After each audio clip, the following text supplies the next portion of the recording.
За өнөөдрийнхөө YouTube бичлэгээр та бүхэндээ нэгэн гайхалтай тоглогчийг танилцуулах гэж байна. За та бүхэндээ нэвтрүүлгүүдээр алдартай тоглогчдыг тэр дундаа зодог тайлсан NBA тоглогчдыг танилцуулж байгаа. За тэгвэл энэ удаад Бүгд найрамдагчдад ард улсын шилдэг сагсан бөмбөгийн тоглогч явсан Яаминыг танилцуулах гэж байна. Яамин хэрхэн энэхүү оргил өөд өгсөж NBA-д элсэн тоглох болсон талаар мэдээллийг хүрэхэд бэлэн болсон байна. Алдар сагсан бөмбөгч Яамин 1980 оны 9-р сарын 12-нд Хятадын Шанхай хотод мэндэлжээ.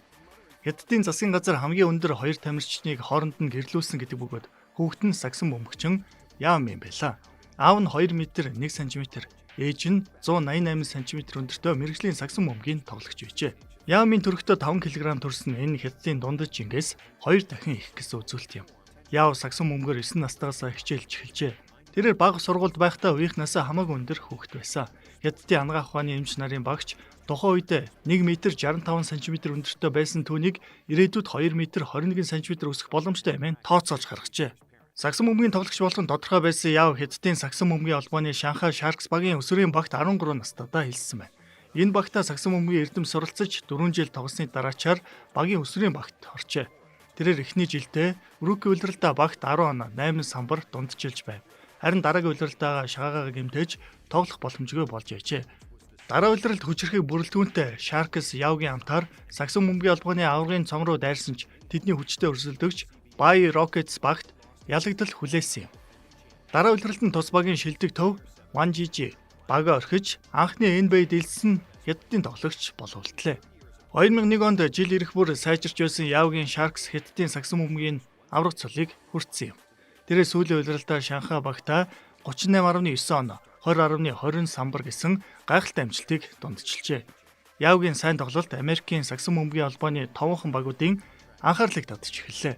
2002 онд Хятадын засгийн газар шинэ журам гаргаж түүний дагуу Яв болон бусад Хятадын тоглогчид NBA-с олсон орлогынхаа тал хувийг засгийн газар болон Хятадын үндэсний сагсан бөмбөгийн холбоонд хандивлах ёстой болсон юм. Үүн зөвхөн цалин төдийгүй ивент итгэгч сурчлагын орлогч багтаж байлаа. Яв 2002 онд NBA-ийн драфтад оролцохоор шийдэж Team Яв хэмээх нэрлэдэг баг бүрдүүлсэн юм. Энэ багт Явгийн хилцээ хариуцсан төлөөлөгч Эрик Жан, түүний NBA дэх агент Билл Даффи, Хятадын агент Лу Хау, Чикагогийн их сургуулийн эдийн засгийн профессор Джон Мон, спорт менежмент компани маркетинг хариуцсан дэд ерөнхийлөгч Билл Сандерс нар багтаж байжээ. Яв NBA-ийн драфтын номер 1 сонголтоор Houston Rockets багт нэгдсэн юм. Гэхдээ Яамин Хьюстны улирлын эхний тоглолтуудад оролцоог. Учир нь 2002 оны сагсан бөмбөгийн дэлхийн аваргад оролцсон тул хараахан багтаа нэгдэж чаддаг байсан. Улирлын өмнө гэсэн Америкийн зарим нэг аналистууд Явг NBA-д Пэлдэн хэмээн таамаглаж байсан юм. Үүний нэг нь Чарльз Баркли. Кенни Смит Яаминийг рүүки байхад нь Rockets ирээдүг гэж хэлж байсан ч Баркли эсрэг бодолтой байж Яв NBA-д 19 он авч чадахгүй хэмээн хэлж байсан юм а. Хэрвээ Яв энэ амжилтанд хүрэх юм бол би Кеннигийн үгзийг үнснэ гэж хамласан байдаг. Мэдээж Яв 19 он авсан бөгөөд Кенни Смит илжиг авч тэрэндээ өөрийнхөө нэрийг зөөж өгч Баркли хэлсэн амдаа хүрч илжигний бүксийг үнсэж байсан түүхтэй гэдгийг та бүхэн санах баха. He's gonna kick him. Гэхдээ Яв эхний тоглолтод таамаглал ёсоор Индианыг эсрэг оноо авч чадлгүй 2 самбарл авч байсан юм. Харин дараагийн 7 тоглолтын дунджаар 14 минут талбайд өнгөрүүлж 4 оноог дундаж илжээ. 2003 оны 1-р сарын 17-нд Яв Шакил О'Нилт анх удаа тоглохын өмнө О'Нил Явмийн тандан таагүй хэлсэн юм. Энэ арьс өнгөөр ялгарсан шинжтэй эмийн буруутгагджээ. О'Нил арьс өнгөөр ялгарсан санаа агуулаагүй зүгээр л тоглоом байсан гэж сүүл тайлбарлаж байсан юм. Яавч мөн О'Нилийг тоглож хэлсэн гэж бодож байгааг дэлгэрхийлсэн ч олон азчууд үүнийг инээдтэй гэж хүлээн аваагүй байдаг. Энэ тоглолтод Яв багийнхаа эхний 6 оноог авч эхний минутуудад О'Нилийн довтлогыг 2 удаа блоклж мөн нэмэлт цаг дуусахаас 10 секундын өмнө тоглолтыг шийдсэн тоглолт хийж байсан юм. Яв тоглолтыг 10 оноо 10 самбар 6 блоктой өндөрлүүлсэн бол Шакил О'Нил 31 оноо 13 самбар авч нэгч блок хийж чадалгүй дуусгаж байжээ. Яамын 2003 оны рүүки улиралдаа бүх одын тоглолтод өндөр санал авч сонгогдож байсан. Энэ лигийн түүхэнд анх удаага олон улсын тоглогч рүүки улирал буюу анхны жилдээ бүх одын тоглолтод оролцсон тохиолдол болж байсан түүхтэй. Мөн 1995 оны бүх одын тоглолтод Грант Хилл рүүки улиралдаа сонгогдсноос хойших анхны тохиолдол болж байлаа. Яв NBA дэх эхний улиралдаа 13.5 оноо 8.2 самбар гэсэн амжилт дундчилж оны шилдэг залуу тоглогчийн шагналд Амар Стодемайрын ард 2 дугаар байрт жигссэн байна. Яавгийн 2 дахь улиралд багийн дасгалжуулагч Томенович эрүүл мэндийн шалтгаанаас багаас чөлөөлөгдөж Жеф Ванганди багийг удирдах боллоо. Ванганди Яавг багийн гол тоглогч хэмээн харж бүх тоглооны тактикаа түүн зориулан өөрчлөв. Энэ ч амжилттай болж Яав карьерийнхаа хамгийн өндөр оноогоо Атланта Хокс эсрэг 41 оноо 7 оновчтой дамжуултыг өгсөн юм. Сайжирч байсан Яавч бүх хотын санал асуулгад өндөр дүн авч гаран сонгогдлоо. Яамын 2 дахь улиралтаа 17.5 оноо 9 самбар дундчилж Хьюстон плей-офф шалгарч Яавч анх удаага плей-оффын утаа өнөрлөж үтсэн юм. Гэхдээ хүчрэхэг Лос Анжелес Лейкерстэй таарч ялагдал хүлээж байжээ. Плей-оффт Яав 15 оноо 7.6 самбар дундчилж 2004 оны 100 Хьюстон Рокетс баг 7 тоглогч оролцсон томоохон солилцоо хийж баг Трейси Макгради нэгтлээ. Яав Макградитэй нэгдсэн тухайгаа хэлэхдээ Принцесс Мобли 2 улирал надад үнэхээр тус болсон. Харин Макградитэй нэгдэж байгаадаа баяртай байна. Тэр багт ирснээр галзуу тоглолтыг үзүүлэх байх гэжээ. Энэ солилцоо игдснээр баг аврагын төлөө өрсөлдөх боломжтой баг болж хувирв. 2005 оны улиралд Яав Макгради 2 бүх одын тоглолтод сонгогдож чадсан. Мөн Яав бүх одын тоглолтод санал асуулгад Майкл Жорданоос их санал авсан тоглогч болж түүхэнд үлдлээ. Тэр улиралдаа Rockets 51-ийн ялд байгуулж баруун бүсийн плей-оффт 5 дахь байраар шалгарсан юм. Тэд Dallas Mavericks-тэй уулзраад таарсан. Гэхдээ хүнд эцүү 7 тоглолтын эцэст ялагдал хүлээж байжээ. Гэхдээ энэхүү тоглолт NBA-ийн түүхэнд хамгийн агуу тоглолтуудын нэг болон үлдсэн гэдгийг үзсэн хүмүүс тод санах байхаа. Яамын плей-оффт 21.4 оноо 7.7 самбарыг дундчилж байжээ. NBA тогтсон эхний 3 улиралдаа нийт 246 тоглолтоос ердөө 2хан тоглолтыг л үндсэн Яавгийн тогтвортой найдвартай тоглолтыг үнэлж 2005 оны улиралд түүнд 5 жилийн 75 сая $75 гэрээний сунгалт санал болгож байжээ. Гисэн идэж гэрээгээ сунгасан байсан Яавмын зүүн хөлийн эрхийн урууны ясны хугарлын улмаас удаан хугацаанд тоглох боломжгүй болж байсан юм. Үүний дараа 2005 оны 12 дугаар сарын 18-нд тухайн уруундаа мис ажилбарыг хийлгэж байжээ. Ингээд 21 тоглолт үндсний дараа багт эргээрсэн. Олон тоглолт үндсэн ч 2006 оны бүх одын тоглолтод сонгогдож чадсан байдаг. Яамын бүх одын тоглолтоос хойш тоглосон 25 тоглолтод дунджаар 25.7 оноо 11.6 самбар авч харин нийт 57 тоглолтод дунджаар 22.3 оноо 10.2 самбар авсан байна. Ингэснээр Яав карьерт анх удаа улирлыг 20-10 гэсэн дунджтайгаар өндөрлүүлж байжээ. Харин түүний хамтрагч Макгради 47 тоглолтод оролцсож бэртлийн улмаас түн туслаж чадсангүй. Энэ улиралдаа Хьюстон плей-оффт ч орж чадаагүй. Яавч дахин бэртэлд өртөж 6 сар сагс тоглоогүй. 5 дахь улиралдаа Яав 2006 оны 12 дугаар сарын 23-нд шидэлтийг блоклох гэж оролдох үедээ баруун өвдгөө хүнд гэмтээсэн. Яав тоглолт бүр дунджаар 26.8 оноо 9.7 самбар 2.3 блок хийж байсан бөгөөд MVP нэр дэвшигчийн тоонд 109-оор яригдж байжээ.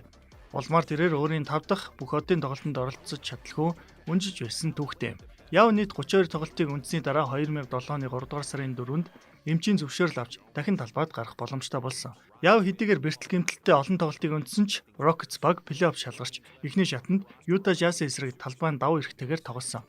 Rockets эхний 2 тоглолтод ялд байгуулсан ч дараагийн 5 тоглолтоос 4-т нь хожигдож улмаар талбайдаа болсон 7 дахь тоглолтод хожигджээ.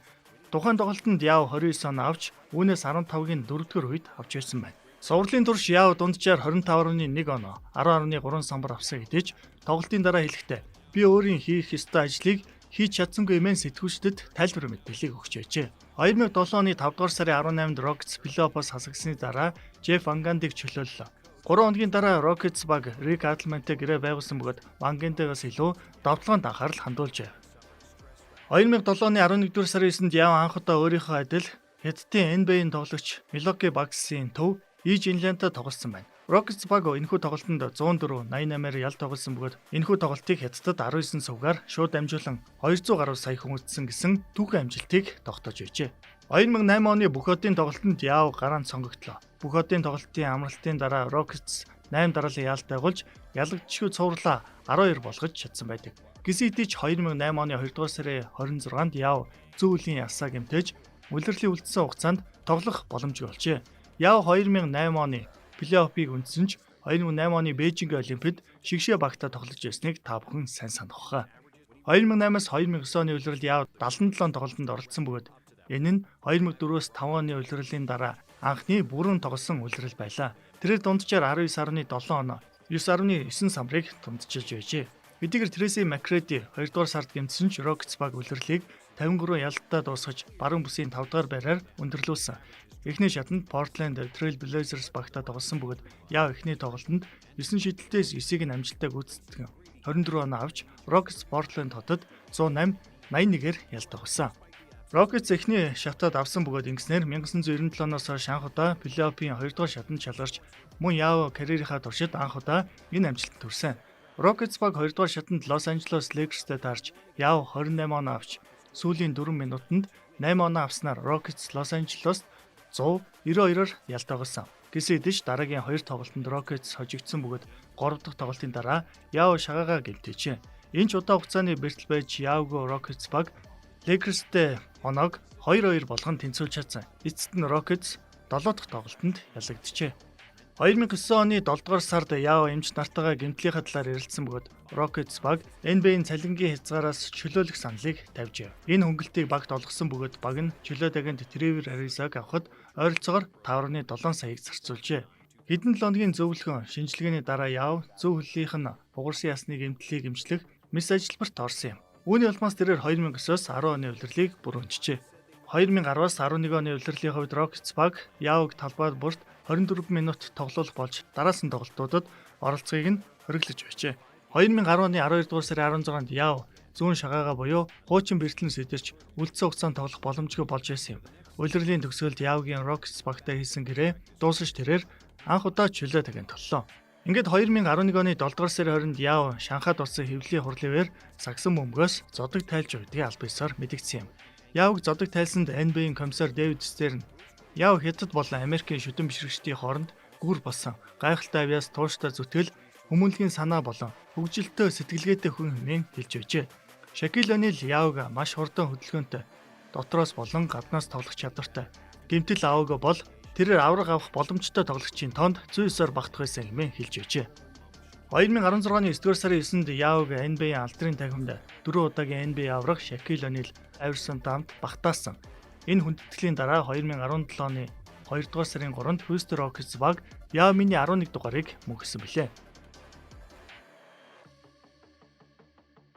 Яв 2017 оноос 2024 он хүртэл Хятадын сагсан бөмбөгийн холбооны дараагаар ажиллаж байсан. Гэвч 2024 онд хувийн шалтгааны улмаас албан тушаалаасаа огцорсон гэдгийг та бүхэн санах баха. Та бүхэндээ бас нэгэн сонирхолтой зургийг үзүүлье. Хятадын алдар сагсан бөмбөгч яв минь 2 м 29 см өндөр бол Монголын шилдэг сагсан бөмбөгийн тоглогч Шарвж Ямц 2 м 12 см өндөртэй. Яв минь 7 жилийн дараа эдийн засгийн чиглэлээр Шанхай их сургуулийг төгссөн байдаг. Үүнээс гадна нэгэн сонирхолтой зүйлийг ярьж өгвөл Shaquille O'Neal Sacramento Kings-ийн NBA глобал тоглолтын үеэр хуучны өрсөлдөгч яв миньтэй уулзсан бөгөөд энэ үеэр Shaq нэгэн нууцыг задлсан байдаг. Shaq чи NBA-д ирээд эхний 3 дахь жилдээ хүртэл англиар ярьдаг байсан биз дээ. Нэг удаа би чиний өдөөс чиний дээгүүр дундаас шидэ оруулсан чинь чи англиар nice shot гэж их тод цэвэрхэн надад хэлсэн. Би чамраа ороод чи англиар ярьдаг юм уу гэж асуугаад чи ээ гэж хариулсан. Би их гайхсан шүү. Чамайг англиар ярьж чаддаг байсныг би өстой мэдээгүй шүү гэж хариулж өжээ. Харин яв минь үүний хариуд би зарим зүйлийг сүүдэрт нуухыг хүсдэг. Би чамайг багийнхантайгаа яаж тоглох вэ? Гэх мэт тактик ярилцаж байхад чамтай ойр зогсоод байнга сонсдог байсан. Тэр үед чи намайг юу ойлгох вэ гэж бодож байсан байх та гэж инээж өжээ. Яв миний амжилтыг дурдах юм бол дуусчихв. Сагсан бөмбөгийн Азийн авраг шалгаруулалт тэмцээлээс алтан медаль. Хятадын үндэсний сагсан бөмбөгийн холбооны аврагын төлөөх тоглолтын хамгийн үнцэнтэй тоглогч. Хятадын үндэсний сагсан бөмбөгийн холбооны хамгийн үнцэнтэй тоглогч. Сагсан бөмбөгийн Азийн авраг шалгаруулалт тэмцээний хамгийн үнцэнтэй тоглогч. Азийн их наадмын сагсан бөмбөгийн тэмцээнээс мөнгөн медаль. Хятадын үндэсний сагсан бөмбөгийн холбооны авраг. Сагсан бөмбөгийн дэлхийн авраг шалгаруулалт тэмцээний шилдэг 5 тамирчны нэг. NBA-ийн бүх одын тоглолтод 2003-аас 2009, 2011 онуудад оролцож байсан. NBA-ийн шилдэг шинэ 5 тамирчны нэг. Сагсан бөмбөгийн Азийн авраг шалгаруулалт тэмцээний хамгийн үнцэнтэй тоглогч. NBA-ийн шилдэг 15 тамирчны нэг. Сагсан бөмбөгийн Азийн авраг шалгаруулалт тэмцээнээс алтан медаль. Сагсан бөмбөгийн Азийн авраг шалгаруулалт тэмцээний хамгийн үнцэнтэй тоглогч. Сагсан бөмбөгийн дэлхийн авраг шалгаруулалт тэмцээний мэрэгэн бууч хэмээх цолуудыг хүртэж байжээ. За ингээд өнөөдрийнхөө YouTube бичлэгээр та бүхэндээ Хятадын шилдэг сагсан бөмбөгийн тоглогч яв минийг танилцуулаа. Ингээд та бүхэнд бичлэг таалагдсан бол лайк, subscribe дараарай.